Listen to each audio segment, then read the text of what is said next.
Good day, everyone. My name is Angelia J. Gutierrez. I'm from Group B, and I will be reporting on Module 13, specifically about voice quality and delivery enhancement. So, first off, let's talk about voice quality. So, though it is undeniable that having a naturally rich and lushly textured voice is an asset to any aspiring performer, it's not the only thing that makes someone worth listening to. So, not all popular radio personalities or podcasters have what they call the golden voice. But instead, what most of them have in common is the ability to talk in a clear, concise, and personable style. So, voice quality can be developed. Anyone can cultivate their voice to a level that's pleasing and appealing to listeners. So there's a couple of methods to enhance voice quality and strengthen your voice. So first off, correct breathing can make all the difference. It pays to be mindful of your breathing to replenish your lungs in between pauses because poor breathing can make you sound a little squeaky or throaty. So, what contributes to poor breathing? We have bad posture, slouching, slumping, or sitting too rigidly. So, to relax the voice, a relaxed voice is the best kind of voice. A nervous or agitated voice can lose its depth, range, and texture. So, if you're a radio performer or podcaster or announcer, it's best to relax before going live or on air.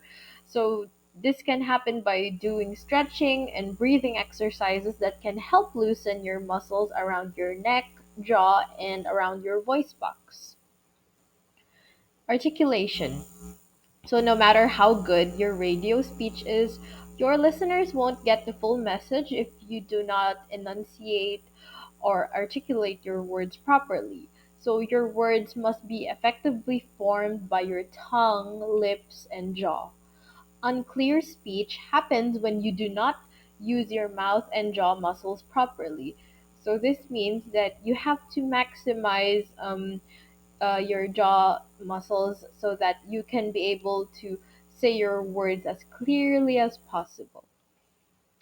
So, tips for better articulation. So, all of your resonation chambers, the mouth, throat, muscles, and chest, they all must be active and balanced as you speak.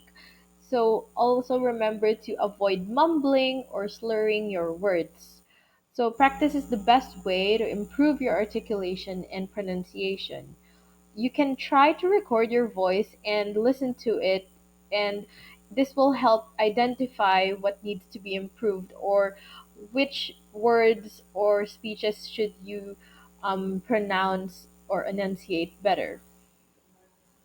So here's just a example of what happens when you don't articulate or enunciate your words. So in one of Taylor Swift's popular songs, she mispronounces "Got a long list of ex-lovers" and it sounds like "Gotta love these Starbucks lovers." So that's a great example of what happens when you don't articulate or enunciate your words properly. Um, it doesn't just apply to songs, but it also applies to when you're talking on air.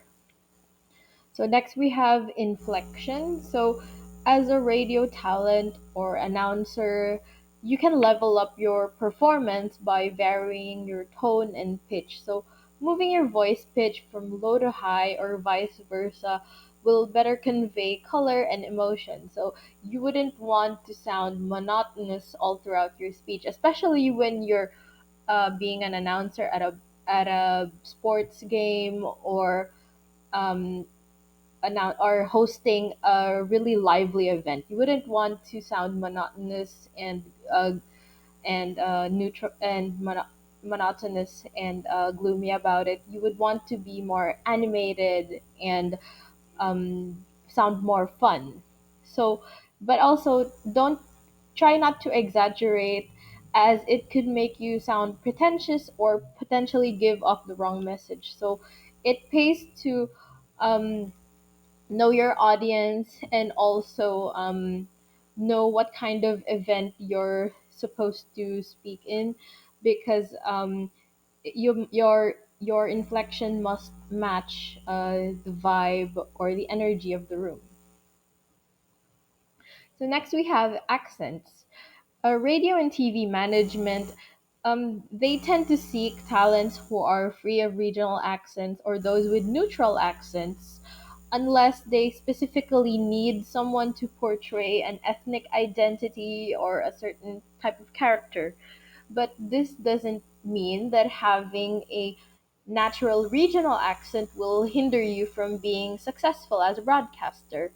So it's not always easy to detect your own accent. Sometimes you feel like sometimes you might feel that you're talking in an accentless voice, but in fact, um, other people can actually identify an accent when you talk. So it helps to have someone listen to your speech with an objective ear. And remember that there's nothing inherently wrong about having a natural accent when you talk. It's just that you have to be a little more aware about how you enunciate or pronounce certain words so that it's still clear to your audience.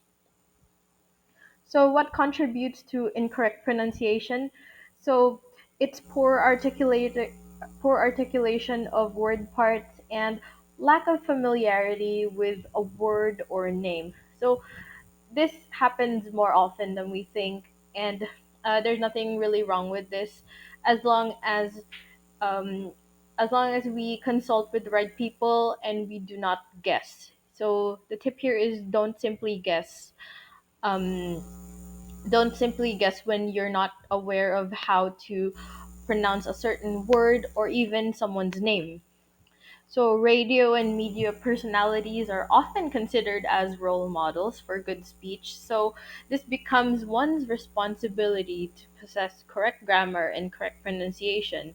Remember that listeners would always take note of how certain words are pronounced by listening to the radio and listening to how the radio personality pronounces a certain name or certain word.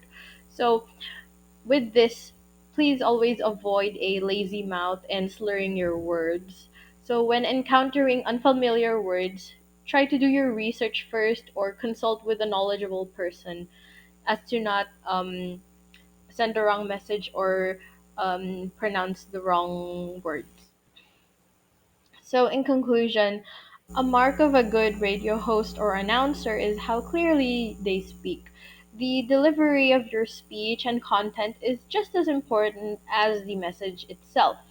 So, constant practice and seeking feedback are great ways to improve voice quality and delivery. Remember that good hosts and announcers are not born, they are trained. Thank you for listening.